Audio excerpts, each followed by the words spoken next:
Esu Elektrėnų savivaldybėje ir kaip šitas kaimas vadinasi? Šiairiškių kaimas. Šiairiškių. Šiairiškių kaimas. Taip. Ir randamės labai gražioje vietoje, pušynas nuostabus ir labai nuostabi, graži, meniška aplinka, sakyčiau. Gerbiamas Kazimierai, iš kur tokie dalykai? Čia jūs truputį tarpėte, kad tai labai jau čia. Labą dieną. Tai va. Iš kur dalykai tokie? Iš rankos, truputį galva. Ir viskas. Kazimierai, kuo jūs savo laiku dirbote iki ilgųjų atostogų? Dirbau lentvarų kėlimo fabrike. Šaltkalvių remontininkų. Aha. Ir viskas. Bet jaučiasi meniškos sielos, kad gyvena... Taip. Kaip čia pasakius, gimęs čia aš. Čia gimėt? Taip. O šituose namuose. Ne ligoninė, o namuose. Ir augau per pusę. Su dedukais, čia karvės ganydavau, ten dirvonai ir panašiai. O į mokyklą jau į lentvarį. Tai aš per pusę toks. Ir lentvarietis, ir kaimietis. Ir, taip sakant, iš valstiečių ir iš darbininkų. Aha. Nedaugiau. Bet su jumis kalbant, eina šviesa, šiluma. Ar jūs visą gyvenimą toksai? Nežinau. Čia ilga istorija. Praėjo jūsų dama, matau. Taip. Pasakykit, ar tikrai jisai toks? Taip. Va, patvirtina, kad jūs toks šviesus. Jį dar daugiau žino. Ar jį kada nors piktą matėte?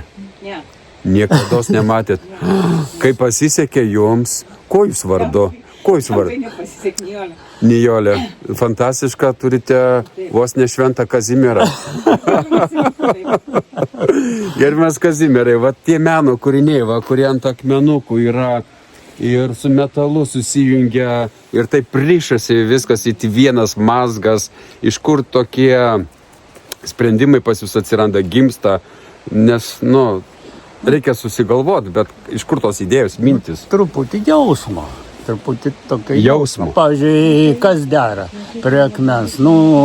Sakysim, medis nelabai dera, labiau dera metalas, pagal mane. Pagal jūs metalas. O pagal ten principus. Pavyzdžiui, koplytstulpiai yra ir to metalo, kryžius ir medis. Taip, kiekvienam skirtingai turbūt. Taip. Va štai. Čia panašiai kažkas. Ten irgi, čia mano tas, kaip sakant, koplytstulpis. Grinai. O tos kryželius su saulutėm ten jūsų? Čia mano jūsų rankų? Jo, viskas. Ir tas kryžius ten truputį, galbūt ne toks, ne optimistiškas. Ten užrašas yra. Romo. Ne Romo. Homo sapiens. Homo sapiens. Galime pasižiūrėti. Čia nebūtinai. O jūs gal esate, gerbiamas Kazimierai, Tautodailės sąjungos narys? Ne, nesu niekur, aš nesu. O kodėl taip uždarai? Dėl to, kodėl neviešina tokių dalykų? Taip gražu. Kad čia nieko nėra. Tokio, kas verta dėmesio. Čia jau vertas muziejaus rodyklis, kad pas jūs važiuotų. Ecce homo, ecce vita. Štai žmogus, štai gyvenimas. Sakau, kokį aš suprantu. Aha. Homo vita. Ir įrankių. Gal perkrauta. Čia kaip ir koplytėlė.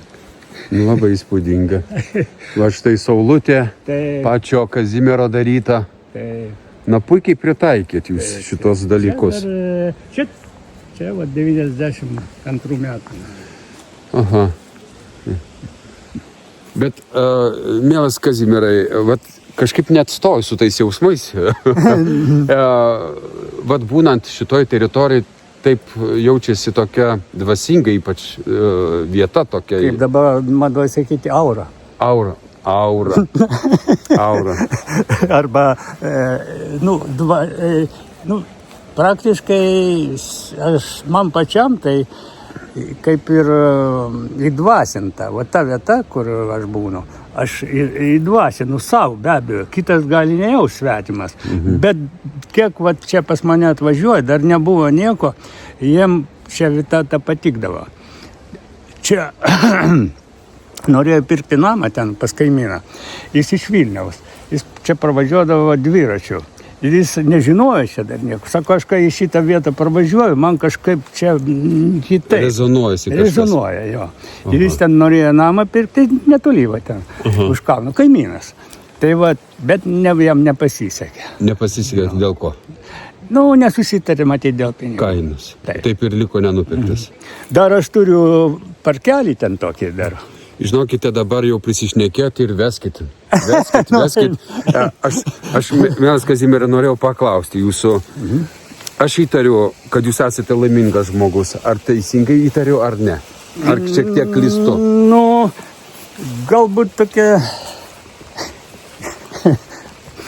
metafizinė prasme taip, bet Giluminiai dar paieškų yra kažkokių. Gyvenimo prasme, va to būtinė prasme. Jeigu tai daug darbo, daug reikalų buvo per visą gyvenimą. Ir nežinau, kaip mano draugas sakydavo, kada tu gyvensi savo. O tai jūs ką, negyvenat savo? Aš tai vad žiūriu, tik savo, o Nijolė ar vietos lieka? Lieka. O, tai tada labai laimingas žmogus. Ne, manęs į kadrą nereikia. Gerai, va tik šiek tiek ir viskas nusuku dabar, išgirdau aš jūs. Tai žodžiu, su ta laimė taip ir yra, ne? Nu, čia apie laimę ilgai šnekėti ir sudėtinga. Vat, pavyzdžiui, čia vat mano laimė. Žiūrėkit. Klausimas. Ir skausmas, ir palaima. Ir palaima. Mielas Kazimierai, net stoju. O kodėl va truputėlį skauda? Kur ten, kas yra su tuo žmogumi? Man visą gyvenimą praeityje kažkokia. Ir skauda. O ar išeina kažkaip paleisti, kad neskaudėtų per kažkokį kūrybinį darbą, turbūt? Taip, išeina. Ne taip žmogus neatlaikytų. Kada aš pasakiau vienai gydytojai, kad man pastoviai galva skauda. Jeigu sakau, tau skaudėtų, tai tu jau senai numiręs. O, kaip pagodė. Tai daug kavos gal gerit, kad neskaudėtų galvos? Aš iš vis negeriu. A kiti geria nuo migrenos kavą, už tai ir nustoja skaudėti. Gal man ir migrena, gydytojai nieko negali, čia matyti genai, kadangi pas mamą buvo. Supratau. Bet dabar... Tai žygiuojam toliau tada. Linkiu sveikatos dėl galvos ir ko geriausia. Atrodo, kad mes seniai pažįstami, va toks jausmas. Jaučiuosi kaip vietos gyventos, kaip su jumis pažįstamas labai seniai. Tai labai geras, už tai pasižiūrėkit, gerbimi žiūrovai. Ko tik čia Kazimieras nepridaręs. Įsivaizduokit, iš įvairių metalo liekanų sukūrė gražius meniškus dalykus. Galima pamatyti šiokį... Čia yra laikrodis. Laikrodis. Čia turi šviesti saulė. Turbūt tada ir bus aišku, kad laikrodis. Jisai kai vėjas yra, truputį veikia. Jisai linguoja, truputį veikia. Nu va, nereikia. Truputį veikia. Pagal gamtą. Įdomus kaip iš povandeninio laivo toksai periskopas. Štai. Čia taip jau. Kazimieras nuo kažkokio rato turbūt jau nuėmė aikštelės automobilių. Ir pritaiko. Atveža iš Vilniaus ten. Čia turite draugų, kurie atveža kažkokiu tai... Kaip čia giminaitis. Jisai dirbo pedagoginiam. Pedagoginiam. Ir ten, kada jį reformavo, kaip ten... Taip, reformavo. Tai visokių tokių liekanų. Aišku. Tai čia jis daugiausiai iš tų metalų, tai jis čia privežė. Pavyzdžiui, va šitą, tai iš ten. Nes ten išmetė. Supratau. Taigi, čia apie pedagoginį institutą kalbat? Taip. Ir dabar kolegija tapusimi. Taip. Man atrodo, kad jūsų kasdienybėje atlieka neegzistuoja. Kaip čia galima... Štai. Aišku, pradėjo ir lietutis mus varyti čia, bet mes nepasiduosim štai. Oho, dabar įdomu, ar... Matote? Štai. Gerbiamas Kazimierai, jeigu jūs neįteisinsite kaip lankomiausios vietos Lietuvoje, tai būtų liūdna. Mano su tais spigliukais ir tapo meno kūriniu. Nu, taip, praktiškai. Čia man kažkuo primena Stonehead, ką žinote? Į ką? Anglijoje yra tokia senovinė vieta Stonehead. Ai, tokie, kur... Aha, tokie akmenys luitai stovint. Taip, tenai neaiškus, kur Anglijos ir panašiai. Bet tu matęs per televiziją kažkada rodė ir šiaip nuotraukų būna. Tai va tokie dalykai čia. Tai atrodo, milijonai klausimų sukasi galvoj, kai pirmą kartą esi tokiai vietoje ir pamatęs tokį žmogų įdomų. Ir vienas paskui kitą turbūt būtų. Čia turbūt atskiros laidos reikia atvažiuoti, kada lietus nelys ir panašiai. Labai dėkoju už tą pirmą pradinę pažintį, gerbiamas Kazimierai. Esu sužavėtas tokioje įspūdingoje gražioje vietoje tarp pušų ir tikrai esate miško gamtos vaikas. Taip. Ir pas jūsų žvalios akys, šypsena tikrai daug ką pasako, kad gyvenimas iš tikrųjų yra gražus, kad ir lyja lietus. Tai jau į parką neįsim. Tai aš tai norėčiau, aš tai nebijau lietaus. Tikrai? Jo. Tai gal mergaitės Ar jūs bijot lietaus? yra pas mane skėtis. Jau ko ten. Tai jau žinokite, esam tegul ir sninga, ir pučia pūga. Šita vieta jau. Nu, tai Bet kiek kartų pravažiuota pro čia ir pasirodo tokia vieta. Ar daug kas žino apie šitą vietą čia? ne, tik savi.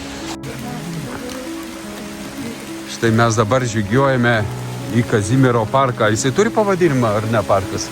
Vaiko parką. Vaiko parkas. Va. Kodėl vaiko parkas? A, va čia užrašyti.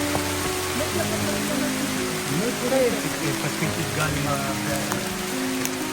Dabar aš kūdikiškai senas, bet ir neatsimenu, koks aš buvau vaikas.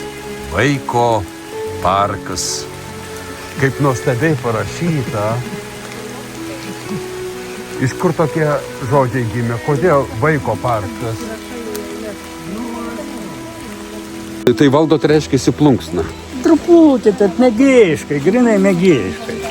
Aha. Mėgėjiškai. Nu, bet žinote, Kaip čia jos vadina šitą tokius. Bet aš save nelaikau. Nu, kurie...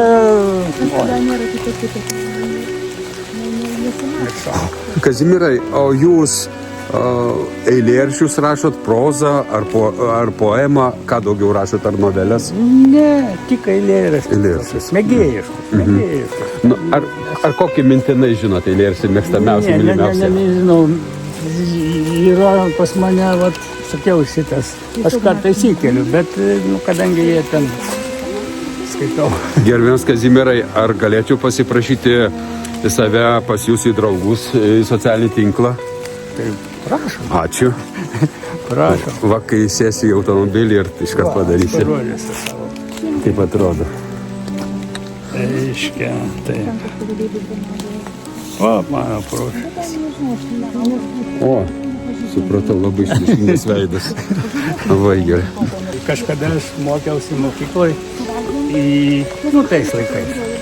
Tai buvo tokia lietuvių mokytoja lietuvių kalbos. Ir jinai per lietuvių kalbos pamoką atnešė man Marcinkevičiaus, atrodo, katedrą, padėjo. Ir nieko nesakė. Ir žinojo, kad aš truputį nutoks. Ir aš vat tada su Marcinkevičiu ir susipažinau, nu, ta prasme, kabutėmis. Nu, ne gyvai, o per literatūrą, Taip. per jo poeziją, per jo kūrybą. Ir visą gyvenimą jo domėjausi. Knygas pirkau nuo jaunystės. Daug knygų. Pas mane lentoriai daug knygų, tai praktiškai daugiau niekur ne. Kur einam? Ten? Gal einam čia tiesiai. Gerai. Ar prie pušės dar. Einam prie tokią aikštelę. Gerai. Man labai patinka irgi Marcinkevičiaus eilės. Taip. Dabar vat miške esame ir toks eilėraštis iš karto į galvą atėjo. Laukai gražiai sugulę, miškai žaliai sužėlę, baltoji mano gulbė, juodų arimų gėlė, kiek rovė neišrovė, kiek skynė nenuskynė. Todėl, kad tu šventovė, todėl, kad tu tėvynė. Vienų namie mylėta, kitų svetur vadinta. Mamos karagėlėta, muziejui pakabinta. Atrodo, kad likščioliai per vėją lietų sniegą visi mes tartum broliai. Po tas karą užmiegam, užmėg ir tu motulę, juodų arimų gėlę, vaikai gražiai sugulę, rūgiai žaliai sužėlę. Nu, matot, gražu. O čia dar nuostabesnis darbas. Vienas už kitą yra nuostabus. Čia gamtos darbas. Čia gamtos darbas. Čia buvo kriaušė Taip. Gerbėmieji žiūrovai. ir po buvo čia. Net nesinorėjusi ant šito kilimo lipti. Čia praeitė kaip Wow, wow. Kaip jūs gražiai išsaugojote šitą. Čia kažkokia energetika eina dabar gera. Čia tokie, kaip šventavietė. va tai kaip, ai, tiek to. Jo. Nu, žinokite, keletą tokių įdomių žmonių atvešiu jums, susipažinti prieš tai pranešdamas jums. Dabar 2 savaitės būsim Lentvary, nes... Ne dabar taip greitai. Ne. Gal pavasarį, gal vasarą. Taip, Nes neskubinam, tegul eina per harmoniją, viskas natūraliai. taip, grįžtam. Ačiū labai. Toliau. Gerbiamas Kazimierai,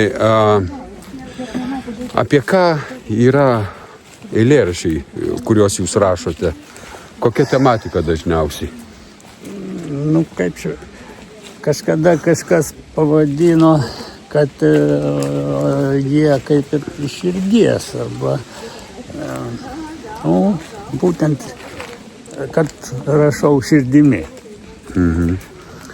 Jausmingi? Nu, taip, vat. Bet Kokių žodžių? dažnai, nu, vis tiek kažką tai turiu pasakyti. Ir rašau, arba kartais eidavau pas draugą, pas draugus. Tada, kada man atsirasdavo, ką aš turiu pasakyti. Ne tai, kad tik nueiti taip, bet aš nuėjęs pasakau tai, kas man ne jie pribrendo. Kas ant dūšios, kaip Taip, sakoma. taip.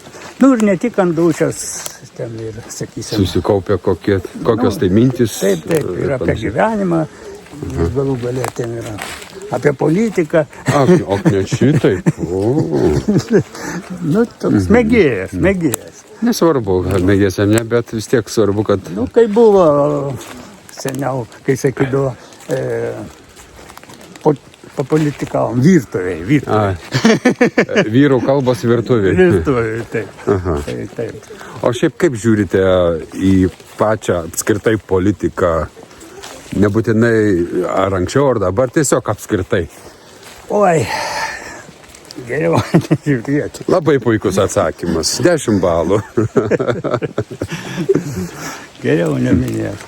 O ar šiaip randate laiko išvažiuoti iš savo gražios vietos, kažkur praleisti kitur, na, kaip spektaklį, tarkime, koncertai, ar prie jūros, ar tiesiog jau viskas čia yra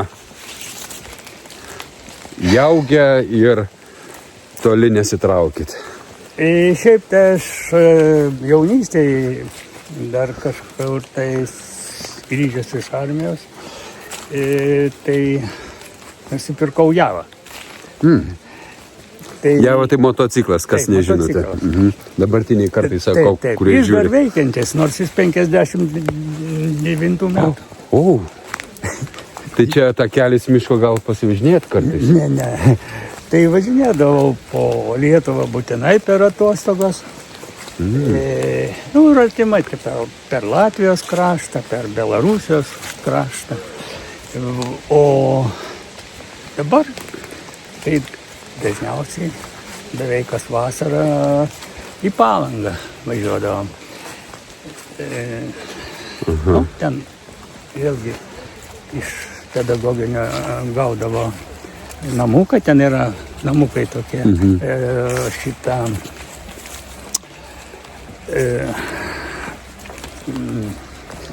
Poilsio, toliau truputį. poilsio tas Kaip vietas. jisai. Šventoji? Ne, o tarp. Nijolė, kaip tas, Nijolė, kur mes būnam atostogose su kęstutiu? Ai? Kunigiškės. Kunigiškės, va. Kunigiškės. Tai ten. O šiaip tai dabar, matot, į senatvę keičiasi, nu, tokie poreikiai. Taip, taip. Keičiasi, nu, tiesiog jau, nu, kaip ir aplankyta daug kur buvo galima. Tai kažkaip jau, nu, Sėslesni dabar jau tampate. ribojasi. Ribojasi. Norai. Tai taip pat ir gyvenu. Nu, tai ir gerai. O noriu paklausti, ar palikonių turite? Na, palikonių neturiu, šeimos neturėjau. Aha. Neturiu, tik tai va turiu draugę. Draugė, nuostabi draugė, kuri supranta, jūs Taip, matau. kuris 30 metų stažas, tai atlyginimą reikia mokėti jau laikas. tai va tokie dalykai. Aha. Šiaip tai, na, domėjausi aš kažkada truputį ir filosofiją, ir per tai priejau prie teologijos, netgi mokiausi. Nu, čia tarp kitko, ne šitą Tai čia- pogrindžio seminariją, Aha. bet, nu, taip išėjo, kad nebaigiau, nutariau, Kitur specializuositės. kad nelabai. Supratau. Tai jūs gan... Tai čia iš čia tokie, galbūt netgi yra tokie kūrybiniai, nors su kabutėse, bet neatsiranda. Bet norėjau paklausti, kas jūs netraukia iš čia išvažiuoti, jūs sakėte, čia gimėt, augote, Taip. turbūt ir suaugote su tėvų auklėjimu, Taip. su gamta. Taip, su gamta. Tėtis, kas jis Tėtis buvo? buvo Papasakokite apie tėtį. Paprastas darbininkas, dirbo iš pradžių Kur dirbo? kaitros Kaitros gamyklą. gamyklą. Lentvario. Aha. O kuo užsiėmė Jis gamykla? dirbo paprastu krovėju. krovėjų? Bet vat aš prisimenu, būdamas mažas, visai dar turbūt, jis mane nešė ant rankų, o taip nešė ant rankų, iškrito laikraštis turbūt draugės jūsų, Kolegė. taip, kolegės. Ir jisai vat rodydavo, vat sako, čia lapūkas, sako, čia žolytė kažkokia, gėlytė nuskina man. Ir aš tik šitą atsimenu. Ir va šitoj vietoj. Nu, ant rankų jis mane nešė. Tokie paprasti žodžiai ir tai paveikė vaiką. Taip. Ir galbūt iš čia, vat, ir taip, nu ką. Koks gražus auklėjimas. Taip. Tas Jis buvo sąmoningumo. toks, nu, irgi užsidaręs žmogus, nekalbus, bet gamtą mylėjo, labai mylėjo gamtą. Vat. O aš būdamas mažas, aš net nenorėdavau eiti per žolę, taikydavau, kad takelių. Kad neužmirš žolytės. Taip, neužlipti. Oho. Nu, aš net įkėlęs savo šitą, už tai, kad, nu, toks vat buvau. O šitą, o tai davom su vaikais. Vaikai, putinai, jie turi tokį, čia nulaužė šaką, čia kažkur patraukia, o man supėdavo dušę. Oho. O kaip dabar? Ai, dabar. Jau supratot, kad gamta, nu, kaip sakyti, ir žmogus turi būti gamtoj. Tai jis irgi gamta.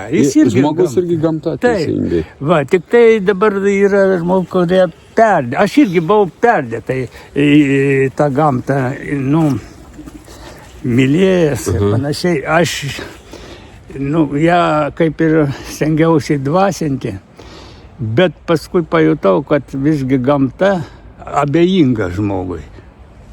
Ją galima garbinti, ją galima mylėti, bet atsakymą, vat, kad gauti, ką galima gauti iš žmogaus, ne.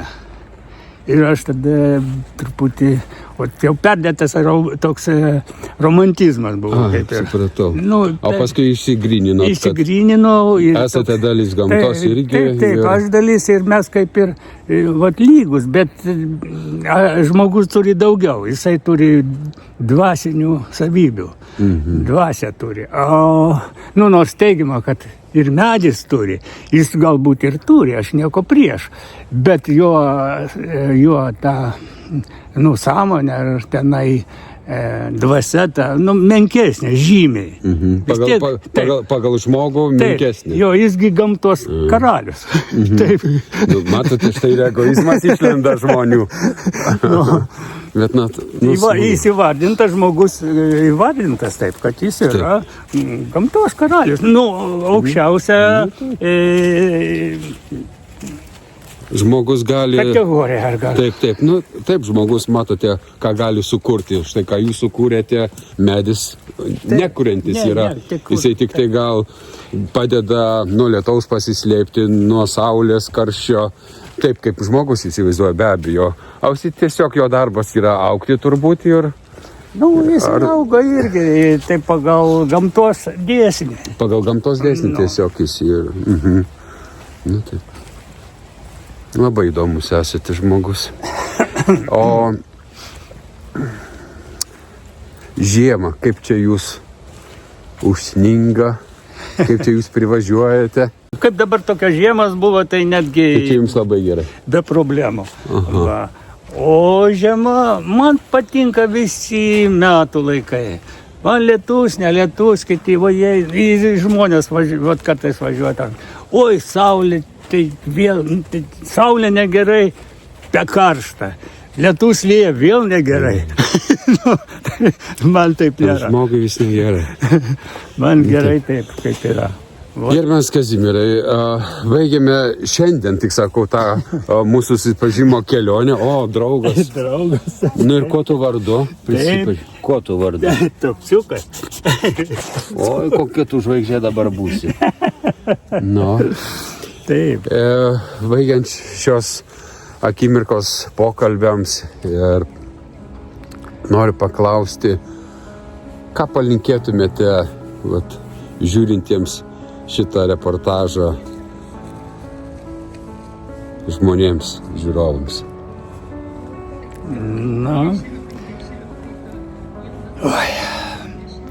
Su linkėjimais man irgi labai sunku. Tai tada... Už tai, kad aš galiu palinkėti irgi iš širdies.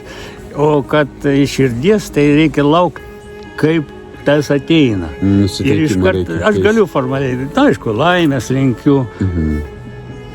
Kuo daugiau, sėkmės, sveikatos. Čia tokie tradiciniai linkėjimai, bet kartais ateina tokie, asmeniniai, tokie autentiški. Tai ir man tas, aš iš vis nelabai mėgstu. Man patiko jūsų tas pasakymas, kad iki sveikinimų reikia kažką išgyventi, priaugti. Labai geras jūsų palinkėjimas. Aš skaitau čia palinkėjimas. Taip. Labai ačiū, kad priėmėte šiltą savo didžiulį miško kiemą į savo tą dvasinį netgi pasaulį, kuris turi ir paslapties, gylio. Ir sakau, gerbiamas Kazimierai, aš noriu dar kartą čia atvažiuoti pas jūs ir ne kartą. Prašom. Ačiū jums labai ačiū. Ačiū labai. Tai iki pasimatymo, čia su jumis Robertas Šarknickas ir Kazimieras. Taip.